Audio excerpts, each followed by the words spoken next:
Gambling refers to the act of wagering money or something of material value on an event with an uncertain outcome with the primary intent of winning additional money or material goods.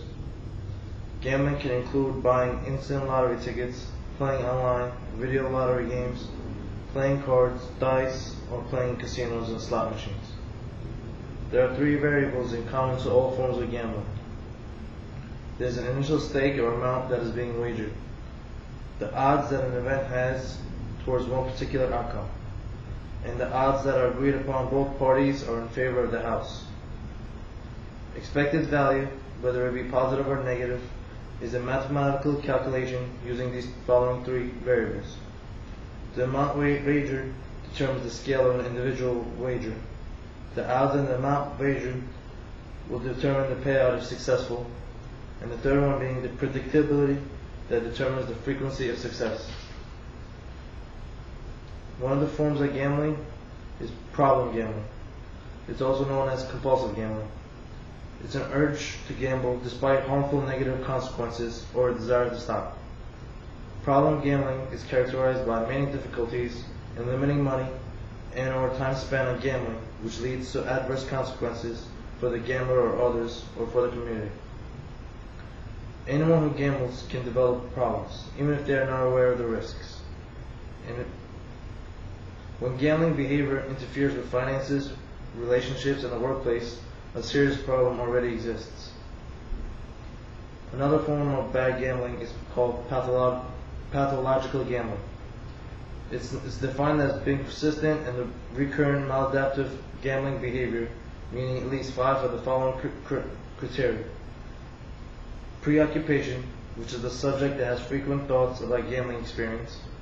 Tolerance, withdrawal, escape, chasing, lying, loss of control, illegal acts, risking significant relationships that you have with other people, and bailing out, which is basically when the person turns to family or friends or another third party for financial assistance as a result of gambling. As a statistic, 2 million U.S. adults are estimated to meet the criteria for pathological gambling in any given year.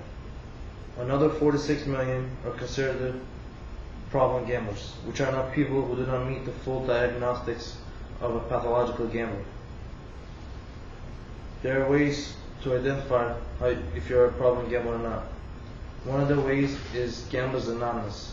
There's a 20-question test on its website, gamblersanonymous.org. It gives you 20 questions. If you answer yes to 7 of these 20 questions, you are considered to be a compulsive gambler. Sample questions from the test are: did you ever lose time from work or school due to gambling? Have you ever sold anything to finance your gambling? And if you have ever considered self-destruction or suicide as a result of your gambling. There are treatments for some of these gambling problems. A variety of treatments exist for pathological gambling, including counseling, self-help groups, and psychiatric medications. However, no one treatment is considered to be better or the most effective. Gamblers Anonymous is also another way, as I said previously. It's a 12-step model that emphasizes a mutual support approach. Meetings are usually free and held at most nights of the week. Another treatment is called cognitive behavioral therapy. It has been shown to reduce symptoms and gambling-related urges. This type of therapy focuses on the identification of gambling-related thought process, mood, and cognitive distortions to increase one's vulnerability to out-of-control gambling.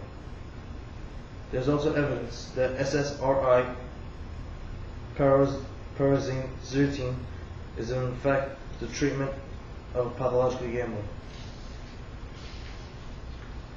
Another way you can help yourself is by going through counseling.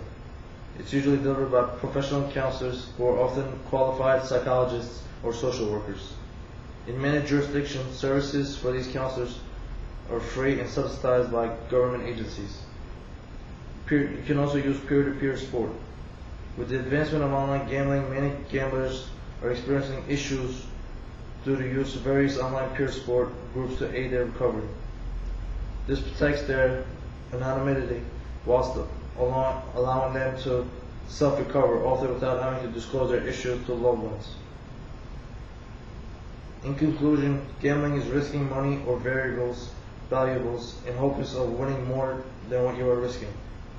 Problem gambling is gambling behavior which causes disruptions in any major area of your life, including psychological, physical, social, or vocational. Gamblers Anonymous is one of the better ways to get help if you have a gambling problem. Overall, although gambling could be a profitable and fun risk, do so only if you plan to do so responsibly. If you don't set limits for yourself and don't intend to play responsibly, please don't gamble at all. Thank you.